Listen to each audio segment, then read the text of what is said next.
6절로 7절의 말씀입니다. 사무엘상 16장 6절로 7절의 말씀입니다. 다 같이 한 목소리로 합독하시겠습니다. 그들이 오매 사무엘이 엘리압을 보고 마음에 이르기를 야훼의 기름 부으실 자가 과연 주님 앞에 있도다 하였더니 야훼께서 사무엘에게 이르시되 그의 용모와 키를 보지 말라. 내가 이미 그를 버렸노라. 내가 보는 것은 사람과 같지 아니하니 사람은 외모를 보거니와 나 야훼는 중심을 보느니라 하시더라. 아멘. 오늘 함께 봉독한 사무엘상 16장 6절로 7절의 말씀을 가지고 순수하고 뜨거운 마음을 기뻐하십니다 라는 제목으로 함께 말씀의 은혜를 나누겠습니다. 사울이 하나님의 선택을 받아 기름 부음 받은 왕이 되었지만 하나님의 말씀을 가볍게 여기고 순종하지 않고 하나님의 말씀을 버린 결과로 하나님께서도 사울을 버리시고 하나님 말씀에 순종할 수 있는 한 사람을 이스라엘의 왕으로 기름 부으실 것을 말씀하셨습니다. 사무엘상 13장 14절 말씀을 보면 지금은 왕의 나라가 길지 못할 것이라 야훼께서 왕에게 명령하신 바를 지키지 아니하였으므로 야훼께서 그의 마음에 맞는 사람을 구하여 야훼께서 그를 그의 백성의 지도자로 삼으셨느니라 하고, 사울이 스스로 왕이 되고자 했던 것도 아니고 사울이 왕이 되고 싶어서 하나님께 1000번 제를 드렸던 것도 아닙니다. 하나님께서 지목하였고 하나님이 기름 부어 세우신 왕입니다. 하지만 그 사람이, 그러니까 그 하나님께서 보신 기준이 있을 거예요. 근데 그 기준에서 사울이 벗어나게 됩니다. 그러니까 하나님 말씀을 버렸기 때문에 하나님도 사울을 버리신 거죠. 사울을 대신해서 이스라엘의 왕으로 지목된 사람이 있습니다. 성경은 하나님 마음에 맞는 사람, 또 하나님 마음에 합한 사람이라고 표현을 하고 있는데 어떤 기준과 근거로 하나님 마음에 맞았을까요? 어떤 기준과 근거가 하나님 마음에 쏙 들었을까요? 개인적으로 늘 이 부분을 말씀을 대할 때마다 제 안에 욕심이 생겨요. 나도 그렇게 쓰임받고 싶은데, 나도 그 하나님 마음에 쏙 들었으면 싶은데, 저뿐만 아니라 여기 계신 모든 성도님들이 다 같은 마음일 거라 생각을 합니다. 오늘 그 기준을 우리가 함께 살펴보고 오늘 이후로 저와 여러분들의 삶이 또 하나님 마음에 합한, 하나님 마음에 쏙 드는 그와 같은 삶으로 변화되기를 간절히 소망합니다. 첫 번째로 그 기준을 보니까 중심을 보시는 하나님이십니다. 사무엘은 사울을 대신할 왕을 찾아 하나님의 인도하심을 따라 베들레헴으로 갔습니다. 베들레헴 성읍의 장로들이 사무엘이 베들레헴에 오는 것을 깜짝 놀라고 서둘러 사무엘을 영접하고 어떻게 이곳에 왔느냐고 물으니까 사무엘이 하나님께서 지시하신 대로 제사를 드리러 왔다. 그런데 그 제사에 이새의 가족들을 초대를 하게 됩니다. 이새와 그의 아들들. 물론 하나님께서 지정하신 사람들이기 때문에 사무엘은 이 이새의 아들들 중에 하나님께서 세우실 만한 왕의 제목이 있을 거라 알고 있습니다. 그러나 말하지는 않습니다. 이새의 아들들 중에 하나님이 보신 왕이 있었기 때문입니다. 그래서 이 초대받은 이새의 아들들이 아버지와 함께 사무엘에게 나아오게 될 때 아마도 가족들 인사를 시켰겠죠. 처음 만나는 자리, 또 이전에 알고 있었어도 차례로 나와 인사를 하게 되는데 사무엘이 이새의 첫째 아들 엘리압을 보았을 때 사무엘의 마음에 쏙 들었어요. 그러나 하나님께서는 엘리압이 아니라고 말씀을 하십니다. 7절 말씀해 보니까 야훼께서 사무엘에게 이르시되 그의 용모와 키를 보지 말라. 내가 이미 그를 버렸노라. 내가 보는 것은 사람과 같지 아니하니 사람은 외모를 보거니와 나 야훼는 중심을 보느니라 하시더라. 엘리압은 생김새와 키가 다른 사람에 비해서 월등히 뛰어났던 것 같습니다. 그냥 보는 즉시로 사람의 마음을 사로잡는 묘한 매력이 있었던 것 같아요. 신체적인 조건도 좋았습니다. 또 유대 사회 안에서 첫째가 갖는 의미가 있습니다. 장자의 축복이라는 것이 있죠. 그러니까 우리 한국 사람들도 그렇지 않습니까? 아무래도 첫째에 대한 기본적인 우리 생각들이 있는 것 같아요. 첫째가 갖는 특별한 의미. 그래서 뭐 어떤 중요한 일들을 하게 될 것이다. 뭐 기대감을 가지고 부모님들 늘 머릿속에 이렇게 세뇌를 시키잖아요. 너 맏아들이다. 너 첫째다. 요즘은 시대가 좀 바뀌어서 첫째 딸에게도 막 그런 이야기를 하고 하지만 유대 사회 안에서 갖는 첫째가 갖는 이 장자의 권리가 또 있습니다. 그냥 무엇으로 보든 어느 누가 보든 왕의 제목으로 보기에 충분하다고 생각을 했습니다. 하지만 하나님은 아니라고 말씀하십니다. 이게 굉장히 중요한 거예요. 우리 보기에는 너무 좋은데 하나님 보시기에는 안 좋은 게 있을 수 있다는 거죠.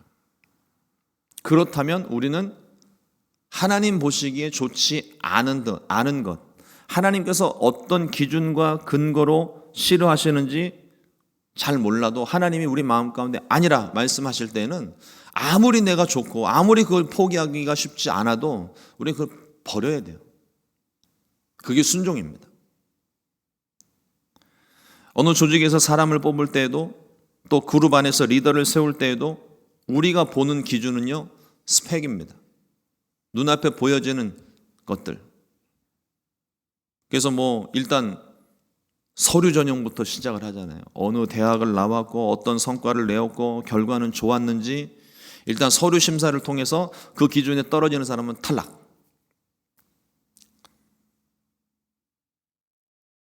교회에서 목사님들을 모실 때도 보니까 기본 조건이 있습니다. 일단 뭐 요즘은 이 스펙이 하도 올라가니까요. 박사학위 소지자 이상 이렇게 되더라고요. 근데 박사학위 가진 것으로 사람을 평가하는 것이 옳지 않습니다. 특히나 주의 종들은. 참 제가 아주 좋은 담임 목사 청빙의 그 모습을 한번 본 적이 있었는데 어느 교회에서 한 담임 목사님을 청빙을 하려고 하는데 모집 공고를 내지를 않았어요. 그리고 성도들이 원하는 한 주의 종을 선택을 하고 그 주의 종에게 청빙 신청을 하기 전까지 기도만 했습니다. 그리고 찾아가서 우리 교회를 맡아달라고 청빙 제의를 했어요. 근데 그 당사자는 지금 목회하고 있는 그 현장이 너무 좋고 사랑스럽고 자기가 개척을 했고 너무 좋아서 떠나고 싶은 마음이 없어서 이런 자에 거절을 했습니다. 그 교회가 어떻게 했을까요? 1년을 쫓아다녔습니다. 그리고 그 목사님을 모시기 위해서 계속 기도하는데 1년 동안 그 목사님은 기도해도 응답이 없고 아무런 적의가 없었습니다. 가고 싶은 마음도 없고. 그런데 어느 날 하나님께서 꿈과 환상으로 보여주시면서 그 목사님에게 꿈과 환상을 보여주시면서 참 수고했다 그러시더래요. 그게 하나님의 사인이 돼서 결국 그 목사님이 새로운 교회로 임지를 옮기게 된 그런 예를 보았습니다. 그러니까 자격과 조건을 갖춘 게 아니에요. 기도하던 중에 하나님의 인도하심을 따라 그 목사님을 먼저 정해놓고 그분을 놓고 계속 기도를 하니까 하나님께서 전혀 생각도 없었던 목사님에게 하나님의 응답을 주시고 새로운 임주로 보내시니까 또 떠나기 정말 쉽지 않은 곳이었는데 그럼에도 불구하고 순종하여 나아갔을 때 하나님께서 더 위대하게 사용하시는 그런 모습을 저는 눈으로 바로 곁에서 보았기 때문에 그게 어떤 의미인지를 알아요.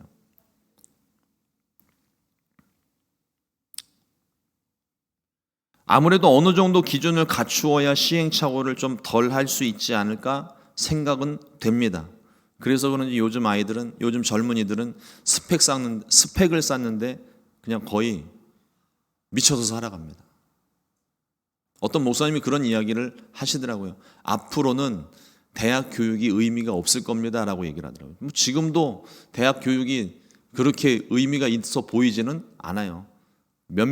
한두 사람들 자신의 꿈을 이루기 위한 발판으로 대학에서 정말 전문 지식들을 배우고 하는 그런 사람들 아닌 이상에는 거의 대부분의 학생들이 단지 좋은 직장을 갖기 위해서 좋은 대학을 졸업해야 된다는 스펙 쌓기 정도로만 생각을 하고 있는 것 같아요. 그래서 경우에 따라서는 전공 과목과 전혀 상관없는 다른 잡을 갖는 일들이 그래서 생기는 겁니다. 근데 앞으로 우리 한국은 제일 심각한 상황이지만 미국도 그게 크게 다르지는 않은 것 같아요. 인구가 점점 줄고 있습니다. 인구가 줄고 있다고요. 그러니까 기본적으로 남자와 여자 둘이 만나서 2명은 낳아야 기본 유지가 되는 거예요. 근데 지금 거의 대부분 하나 없든지 자신의 생활을 위해서 아이를 아예 갖지 않는 그런 시대입니다.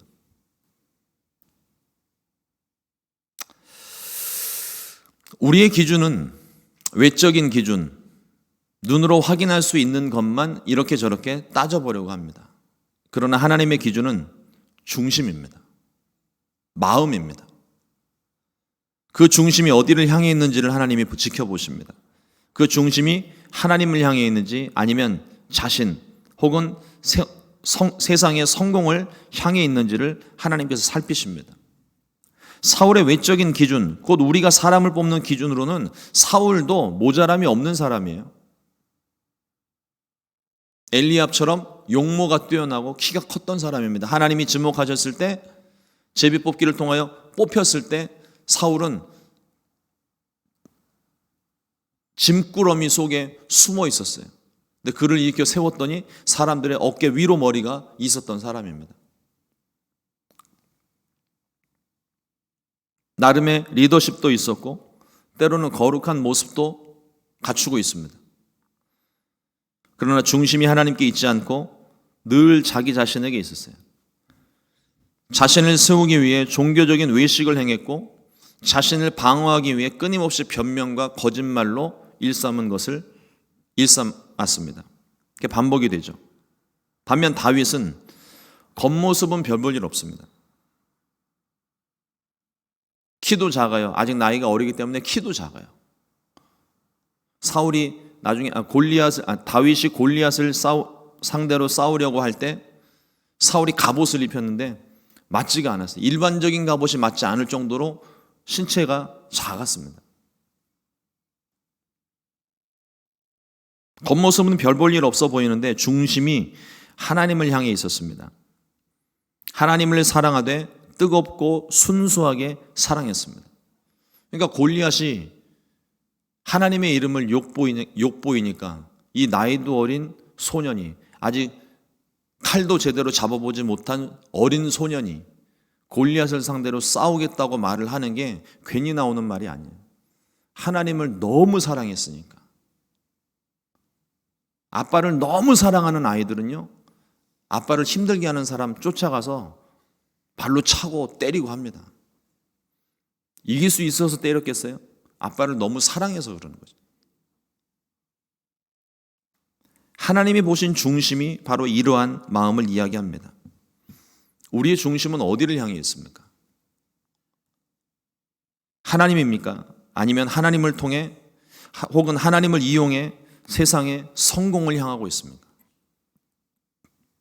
방향은 교회를 향해 있고 하나님을 향해 있는 것처럼 보이지만 그것을 통하여 내 욕심을 이루기 위해서 교회를 향해 있고 하나님을 향해 있다면 우리는 다 속을지 몰라요. 그러나 하나님은 속지 않으십니다. 하나님은 중심을 보시는 하나님이에요. 우리의 중심을 하나님께로 돌려야 합니다. 하나님께 집중해야 됩니다. 우리의 외식과 형식적인 것들을 내려놓고 하나님을 순수하고 뜨겁게 사랑하게 되시기를 주님의 이름으로 축원합니다. 둘째로 순수하고 욕심 없는 마음이 기준입니다. 앞서 잠깐 말씀드렸던 순수하고 성실한 마음이, 다윗의 순수하고 성실한 마음이 하나님 마음에 다 있어요. 형들이 사무엘을 만나고 있는 동안 다윗은 그 자리에 없었습니다. 이복 동생도 아니고 다윗도 이새의 아들인데 거기에 끼지를 못했어요. 들에서 양을 치고 있었습니다. 사무엘이 이새의 아들들을 차례로 7명이나 만나봤지만 마음에 하나님의 감동이 없습니다. 하나님이 선택하신 사람이 없다는 거예요. 하나님께서 이 사람이다 말씀하시는 사람이 없었습니다. 사무엘이 이새에게 아들들이 또 있냐고 물었을 때 이새가 대답을 합니다. 아직 막내가 남았는데 그는 양을 지키고 있습니다. 이 얘기는 나이가 너무 어려서 무시를 했는지 아니면 부모님에게 사랑을 못 받고 있었는지 하여튼 그 축에 끼지를 못하고 있었다는 거예요. 아직 나이도 어렸고 집안 심부름이나 하는 막내 아들이었기 때문에 참석조차 시키지 않은 그런 아들이었습니다. 사무엘은 알잖아요. 하나님의 말씀을 들었잖아요. 이새의 아들 중에서 내가 한 왕을 보았노라. 근데 7 중에는 없었습니다. 마지막 아들이 하나 남아있대요. 당연히 사무엘은 직감적으로 알았을 거예요. 그 아들이구나. 사무엘이 당장 이새에게 그 아들을 불러오라고 이야기합니다. 오기 전까지는 내가 어떤 음식도 먹지 않겠다고. 얼른 가서 이 다윗을 데리고 왔는데 사무엘상 16장 12절에 보니까 이에 사람을 보내어 그를 데려오매 그의 빛이 붉고 눈이 빼어나고 얼굴이 아름답더라. 야훼께서 이르시되 이가 그니 일어나 기름을 부으라 하시는지라. 비로소 하나님의 말씀이 들려집니다. 근데 여기서도 지금 표현은 그의 빛이 붉고 눈이 빼어나고 얼굴이 아름답더라, 용모를 말하고 있어요. 그러나 하나님께서 보시는 것은 이 용모 문제가 아닙니다. 용모로 치자면 엘리압도 충분해요. 사울도 훌륭했습니다. 그러나 그건 말고 또 다른 것이 있다는 거예요. 아직 어리지만 막내의 용모가 뛰어났고 눈에 총기가 있는 미소년이었습니다. 8명 중에 7명이 아니라면 마지막 한 사람이라고 사무엘이 기대를 했습니다. 그런데 사무엘이 생각하고 있는 그때 하나님의 감동이 임합니다. 이가 크니 일어나 기름을 부으라. 다윗이 하나님 마음에 맞았던 사람, 사울을 대신하여 이스라엘을 다스릴 왕이라고 비로소 하나님 말씀하시는 거예요. 하나님의 선지자였던 또 하나님의 제사장이었던 사무엘이 가족 모두를 초대한 자리에 다윗이라고 아무리 나이가 어렸어도 왜 가고 싶지 않았겠어요? 나도 그 자리에 가고 싶은데, 갈 수 있는데. 하지만 다른 욕심이 있어서가 아니라 집안에 큰 경사가 이기도 하고 구경도 하고 싶었지만 누군가는 양을 돌봐야 되는 거예요. 어느 누군가는 양을 돌봐야 됩니다. 다윗은 어려서부터 양치는 일을 좋아했습니다.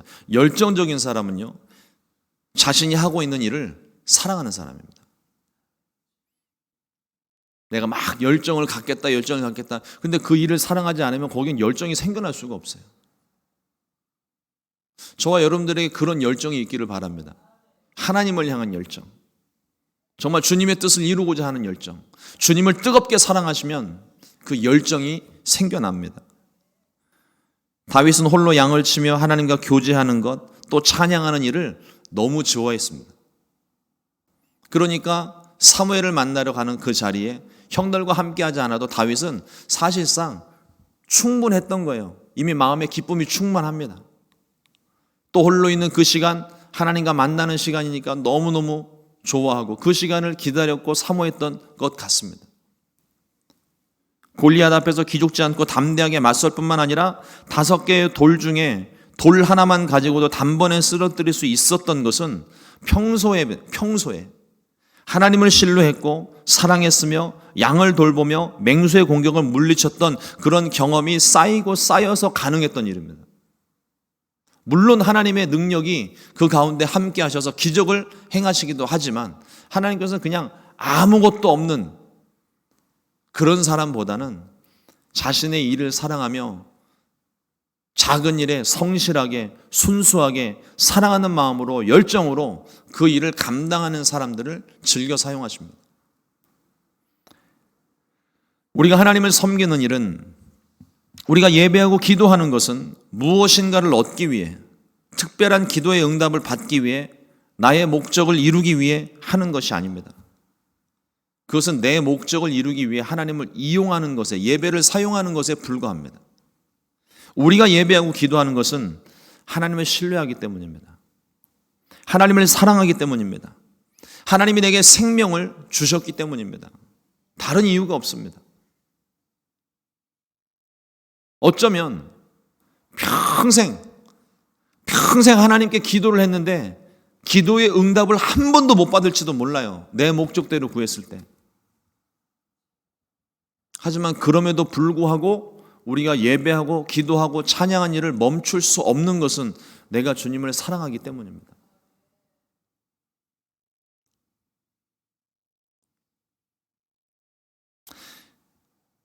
여기에 또 다른 목적이 필요할까요?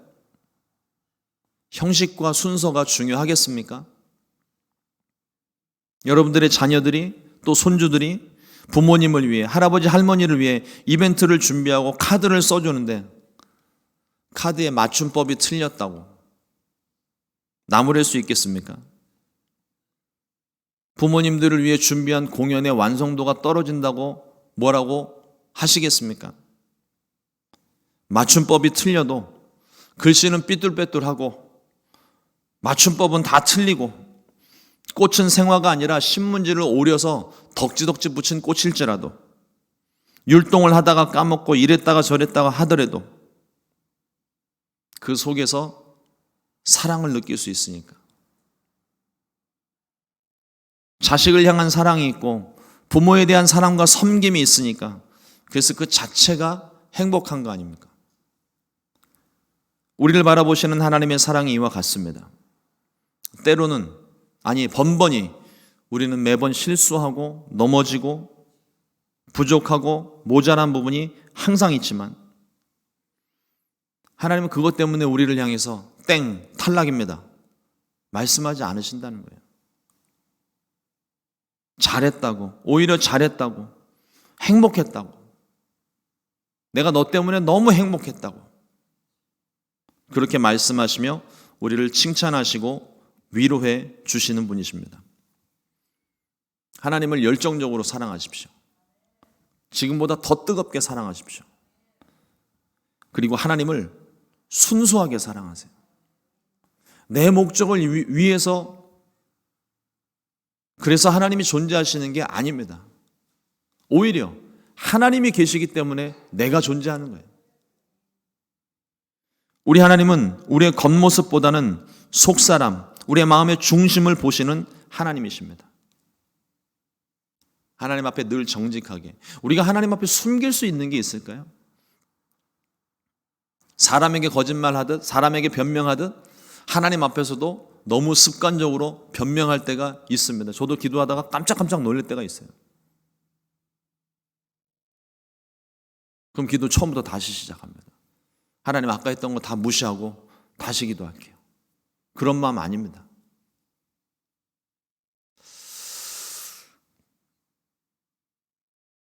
우리의 가슴속 깊숙이 하나님을 뜨겁고 정말 순수하게 그렇게 사랑할 수 있게 되기를 주님의 이름으로 축원합니다. 오늘 하루 그 사랑을 한번 고백해 보십시오. 하나님께서 우리에게 어떤 말씀을 주실지 오늘 하루 기대와 소망이 넘쳐납니다. 기도하겠습니다. 하나님 감사합니다. 오늘도 주님의 귀한 말씀 통하여 우리 가운데 다시 한번 하나님을 향한 뜨겁고 순수하고 열정적인 사랑에 대해서 말씀해 주신 것 감사합니다.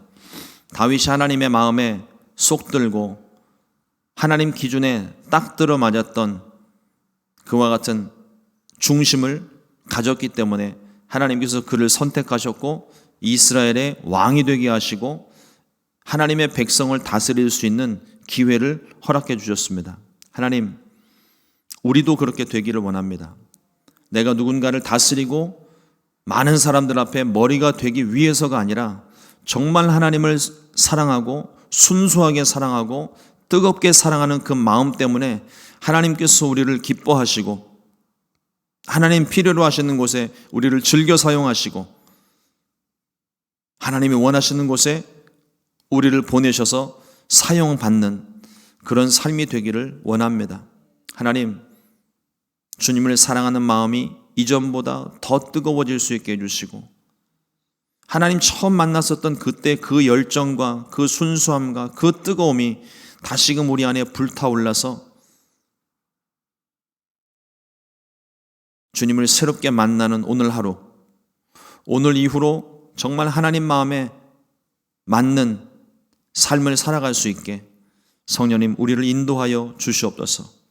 우리를 성령으로 충만하게 해주시고 우리의 중심에 부정함과 탐욕과 욕심들, 나만을 생각하는 모든 것들이 다 불태워지고 오직 주님을 향한 순수한 마음만, 그 사랑만 남을 수 있게 인도하여 주시옵소서. 귀하신 예수님의 이름으로 기도드렸습니다. 아멘.